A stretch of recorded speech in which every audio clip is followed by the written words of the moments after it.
good, everyone, and welcome back to another reaction video. Today, we are reacting to Roxy's Hidden Purpose Solves Everything, and we missed it. This is a FNAF theory, and wow, yeah, that honestly kind of like leads to a lot of stuff. Did we miss something?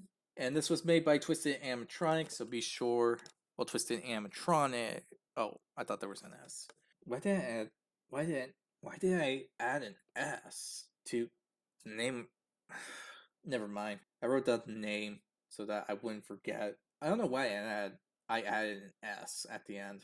That's weird. Very weird of me to do. But yeah, this was made by Twisted Animatronic, and I don't know. This seems a bit confusing because Roxy had a purpose that we didn't know. That's pretty crazy. So yeah, I hope you all enjoy this reaction video. If you did, hit the like button below, hit the subscribe button to support the channel, support the content provided, and so on and so forth. If there's any videos you'd like to recommend that I should react to, put it down in the comment section below. I'd like to hear, well, see some or see some thoughts you have for a video you want me to react to overall. And yeah, again, this was made by Twisted Animatronics, so be sure to give them some love and support for the video that they made. And the link to the original video is going to be down in the description below. But for now, let's get started on this video, shall we? Finally, after months worth of work, I've solved it. All of it. How the Mimic ended up under the Pizzaplex, the transition into ruin, how it escaped, what the Tiger Rock plush means, the van, all of it. And all it took was something Roxy said and one room, and then it all fell into place. And I really do mean all of it. Hello everyone, I'm Twisted Animatronic, and this is the real secret of the Mimic. Because you see, over the past few months, I've been finding all hidden pieces of lore throughout the Pizzaplex. And I've been making small theories based around what I find, kind of like finding a single puzzle piece. Eventually, however, I found myself with several pieces of these so-called puzzle, and when I put them together, well, it blew my mind, and potentially this video will do the same to you. I essentially combined all my theories together, all the puzzle pieces if you will, and it solves the Mimic, the Pizzaplex in its entirety. And it all started with something Gregory and Roxy said. Now I'll get onto Roxy in a second, but let's focus on Gregory, because I was doing a video a few weeks back and I was analysing Gregory, and in Ruin he said something extremely interesting. I really don't know what it is, but it's been trapped down here a really long time. Now immediately your thought jumps to the Mimic when you hear that line, right? And that's exactly what happened with me. But listening to it back, it completely changed the dynamic, because he says it's been stuck down here a really long time. And that's the key. He doesn't say it's been stuck down there a really long time. He says here. The word in it is extremely important because that here means he is still in the Pizzaplex. What the heck? You know, now that he mentions it, I thought he said, I actually didn't pay attention to that wording. Here? If he did say here, then that means it's either A, the Mimic copying his voice, and destroying the whole elevator thing, or B, Gregory is at the Pizzaplex still, and that elevator would lead to where he is. Otherwise, he would say it's been stuck down there a really long time. He says here, meaning in Ruin, Gregory never left the Pizzaplex. He's still there. That's odd in itself, but then I started to combine it with other things. You see, Roxy, when she was fighting the Mimic, actually has hidden dialogue. And by hidden, I mean when you're running away from the Mimic, you can't actually hear this dialogue being played. But it's been isolated, and I'm going to play it for you now.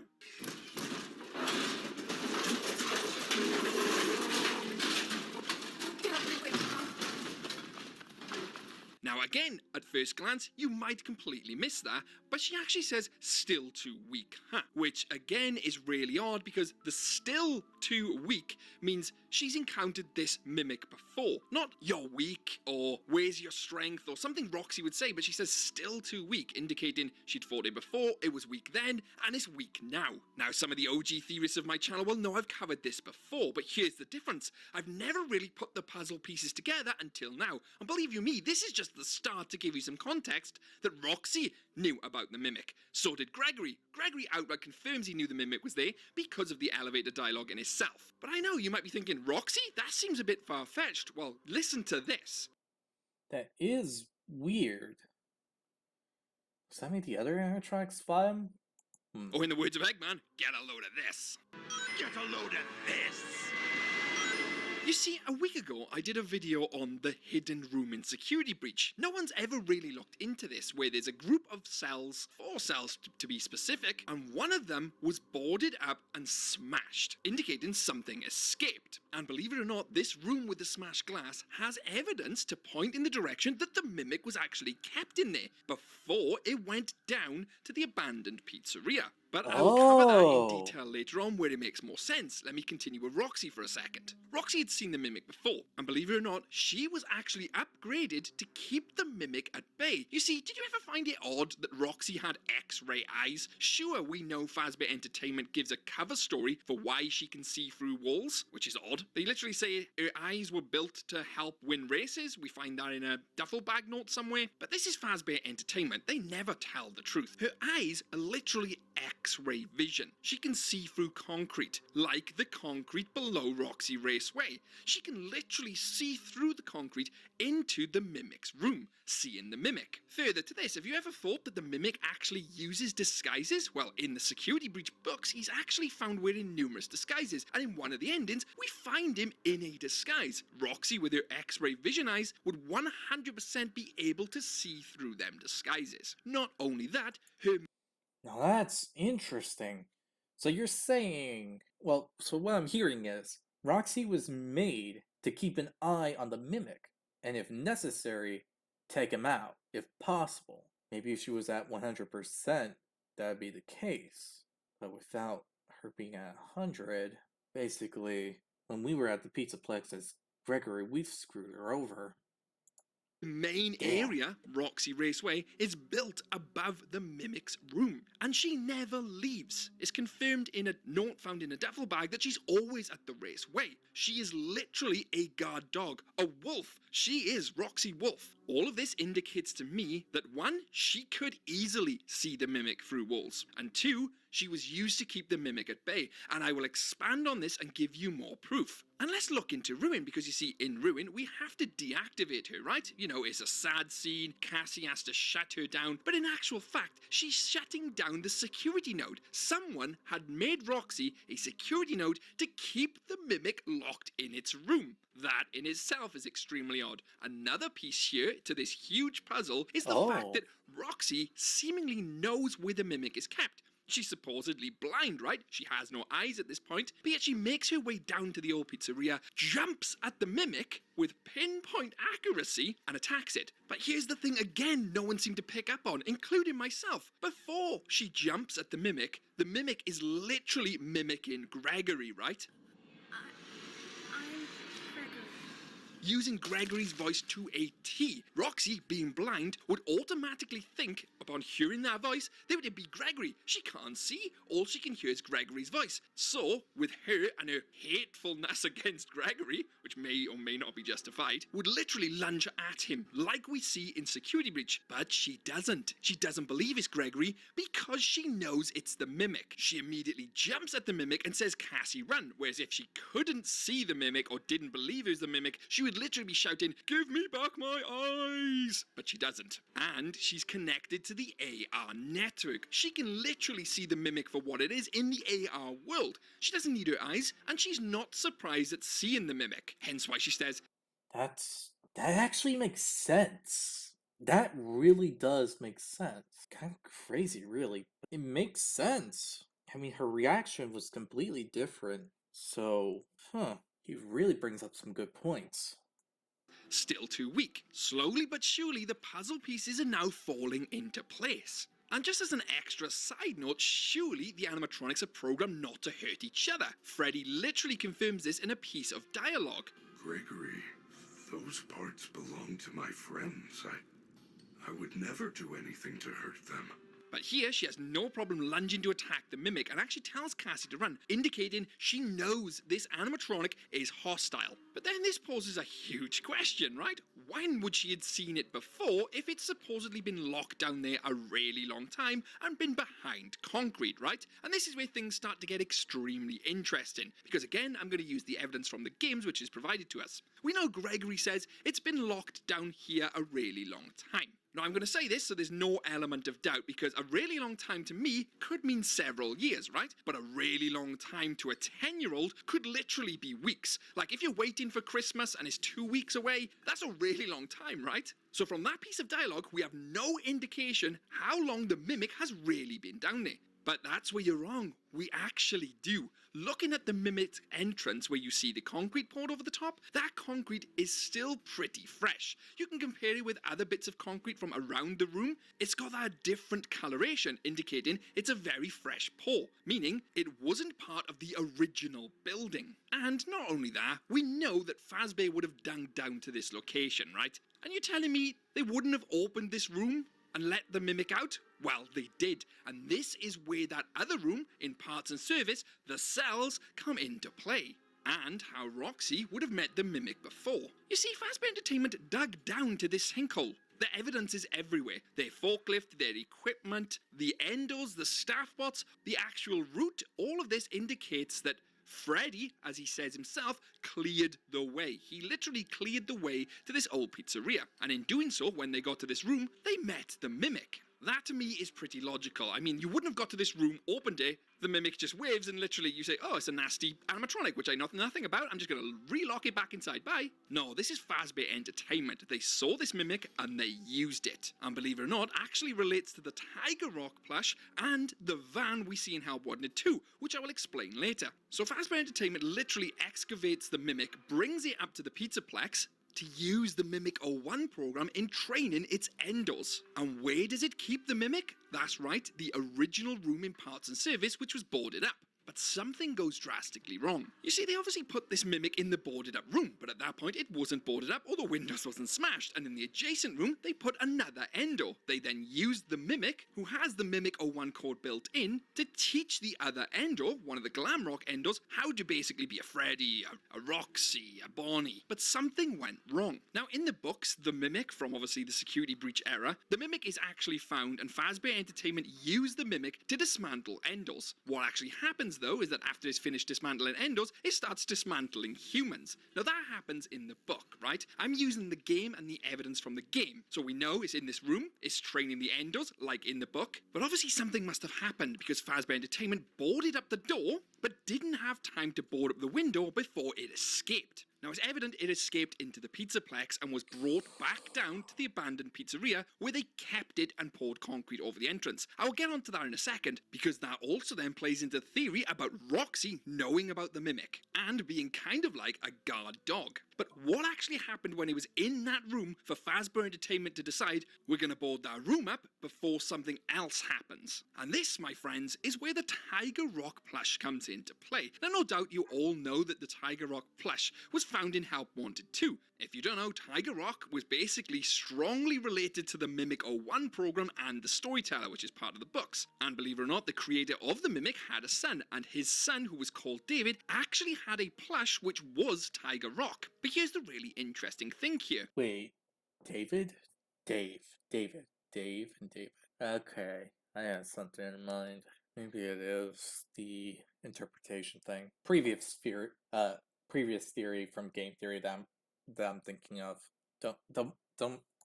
If you clip inside the Tiger Rock plush's head in Help Wanted 2, you see something extremely odd. You see flesh inside of this plush. Why would there be flesh inside of a seemingly innocent plush? And then it hit me and it all started to make sense. This plush is obviously related to Mimic 01, the Mimic, but it has flesh stuffed inside of it. And what else do we know which has flesh or bodies stuffed inside of them? That's right, the original animatronics. This to me was trying to tell us that the Mimic had actually stuffed something or someone into an animatronic casing or into a mascot suit. Now I know, you're probably asking, is there any evidence for this? Well, think back to the mini-games in FNAF 4. You know, where we play as the crying child presumably, and you talk to one of the kids throughout this mini-game, and it actually tells us that people have died at Freddy's before and had their bodies hidden in mascot/costumes. But here's the really interesting thing here. William wasn't doing any murders or killings at the time of that rumour. That was 1983, right? Where would these rumours come from, and who would have stuffed bodies inside of costumes? And then I realised Secret of the Mimic is set in 1979.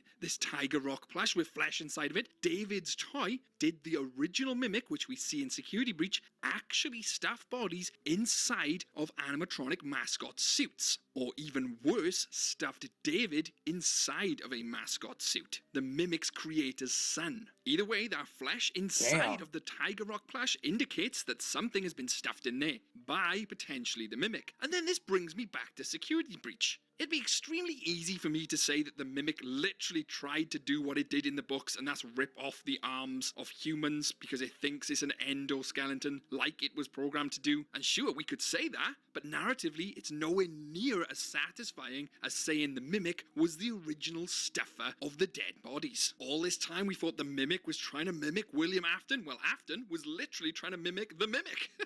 It makes things come full circle here. The Mimic in Security Breach does what it does best and tries to stuff some of the staff inside the Glamrock Endos casings. It then presumably starts infecting all the animatronics it's trained with the Mimic 01 program because they are literally mimics of the original Mimic. They are based on it. I mean, it sounds crazy, but it might be possible. Like, something to keep in mind if proof of the future from future games like lead to this conclusion at the very least. It's programming. It can then start to influence them and control them, just like we see in Ruin. Because let's not forget, in Ruin, the Mimic is literally influencing the security bots, the staff bots.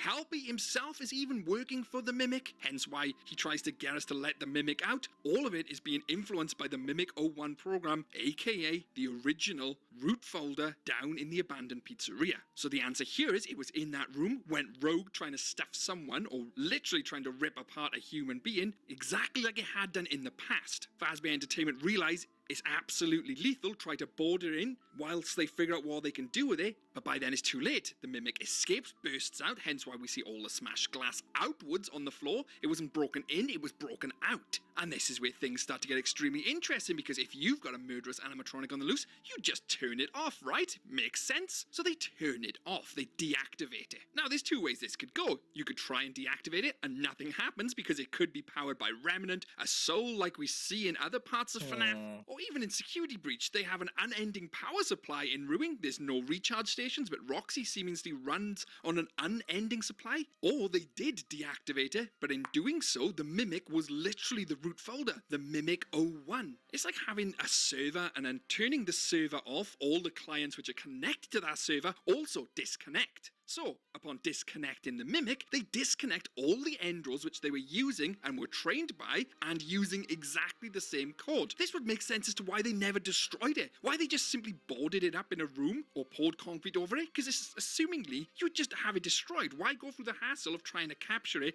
and keep it alive or operational? That's because it is the root folder, or in this case, akin to a server, so they only Okay, that makes sense on why they didn't try to destroy it. Because it might be connected to multiple things, which is why it's still down there.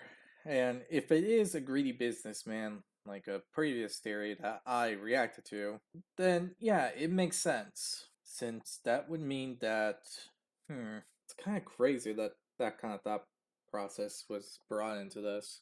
Greedy businessman being the one reason this is happening. It's kind of crazy in all honesty.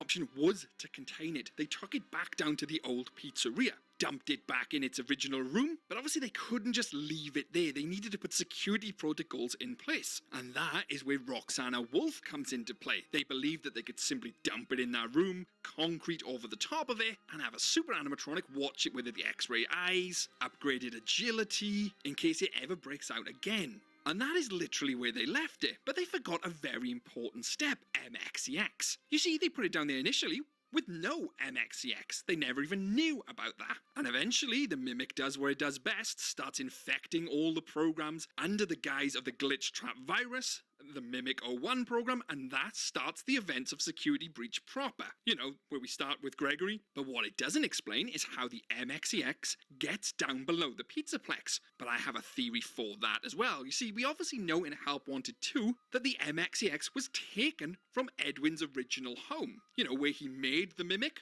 We literally see the MXEX in the back of a van being drove away from its original location, meaning the Mimic was obviously being kept under wraps before or it was at the Pizzaplex. Likelihood is, like I said earlier, someone knew that it'd done some evil stuffing of bodies somewhere, but instead of destroying it, they kept it on ice using this program. That was until Fazbear Entertainment bought out Edwin's factory and all his animatronics, literally because he goes into debt, he works for Fazbear Entertainment, his son obviously dies due to the Mimic potentially, like I've said, goes into a depression, and Fazbear Entertainment take all his stuff, including the Mimic. This is all confirmed in the books, by the way. That's just a speedrun course. But what they don't take is that computer which was keeping the program under wraps and keeping the Mimic in check. They left that there. Now, it's my belief that at some point, Gregory and Vanessa find out, obviously, about the Mimic, that's confirmed in Security Breach and Ruin, and know it's infected the Pizzaplex.